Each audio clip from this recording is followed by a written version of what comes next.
আপোনালোক ভাগৰিছে নেকি? ভাগৰিছে নেকি আপোনালোক? নাভাগৰিব, কাৰণ আমি এতিয়া পোৱা নাই, আমি পাবলৈ আমি বহুত দূৰ। গতিকে আমি এতিয়া ভাগৰিলে নহ'ব। আজি মাত্ৰ 4টা দিন হৈছে, এনেকুৱা দিন কিমান বাগৰি যাব ঠিকান নাই।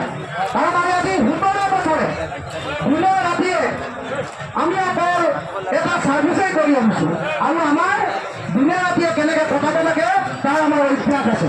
গতিকে আমি কেতিয়াও নাভাগো। আমি য'তেই মন যায় ততেই কৰি থাকিব পাৰোঁ, আমি মাটিটো কৰি থাকিব পাৰোঁ, আমি পানীটো কৰি থাকিব পাৰোঁ, আমাৰ তাৰ বাবে কোনো আক্ষেপ নাই। কিন্তু কথা হ'ল আমি যি আজি এই সংগ্ৰামত নামিছোঁ, এই সংগ্ৰামখন আমি আগবঢ়াই লৈ যাব লাগিব, আৰু আমাৰ যি প্ৰাপ্য সেই প্ৰাপ্য অধিকাৰ কাঢ়ি আনিব লাগিব। এতিয়া কথা হ'ল জীৱিকা নিয়মত মই কেইটামান কথা ক'ব বিচাৰিছোঁ। তোমালোকে যে টাৰ্মিনেশ্যনবিলাক এখনকৈ দি আছা, কিয় তোমালোকে 3000 কৰ্মচাৰীক একেলগে দি দিয়া? তোমালোকে ভাবিছা নেকি যে এই এখনকৈ দি টাৰ্মিনেশ্যন দি তোমালোকে আমাৰ সতীৰ্থসকলক ভয় ডিউটিত জইন কৰিব পাৰিম বুলি? নোৱাৰা, এইটো কেতিয়াও সম্ভৱ নহয়। তোমালোকে যিমানে এখনকৈ টাৰ্মিনেশ্যন নিদিয়া কিয়, সেই টাৰ্মিনেশ্যন আমাৰ প্ৰতিজন সতীৰ্থই ফালি উৰুৱাই দিব, কিন্তু কেতিয়াও ডিউটিত জইন নকৰে।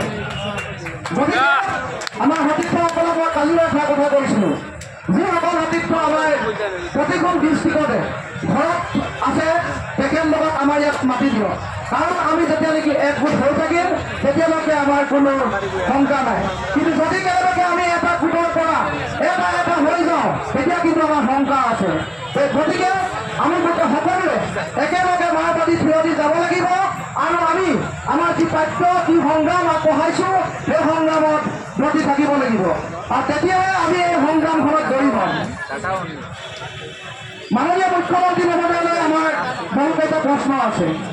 মাননীয় মুখ্যমন্ত্ৰী মহোদয়, আপুনি আমাক প্ৰতিশ্ৰুতি বহুত দিছে, আৰু এই প্ৰতিশ্ৰুতি যদি আপুনি পূৰণ নকৰে তেতিয়াহ'লে আমাক তেনেকুৱা প্ৰতিশ্ৰুতি নালাগে।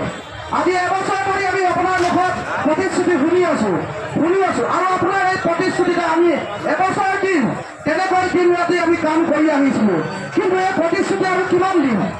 আমাৰ ধৈৰ্য সীমা শেষ হৈ গৈছে, কাৰণ আমাৰ প্ৰতিদিনে প্ৰতি বছৰে এটা বছৰ আমি আগবাঢ়ি গৈ আছোঁ, আৰু এনেকৈ আমি 17টা বছৰ এই ছাৰ্ভিচটোৰ লগত আমি শেষ কৰিলোঁ।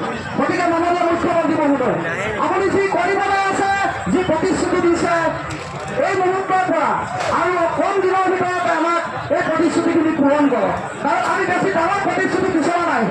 বিচাৰিছোঁ মাত্ৰ আমাৰ চাকৰি নিৰাপত্তা, বিচাৰিছোঁ মাত্ৰ আমাৰ যি মজুৰি, সেই মজুৰিত আমি এই পৰিস্থিতিত খাপ খাই চলিব পৰাকৈ কেইটামান টকা।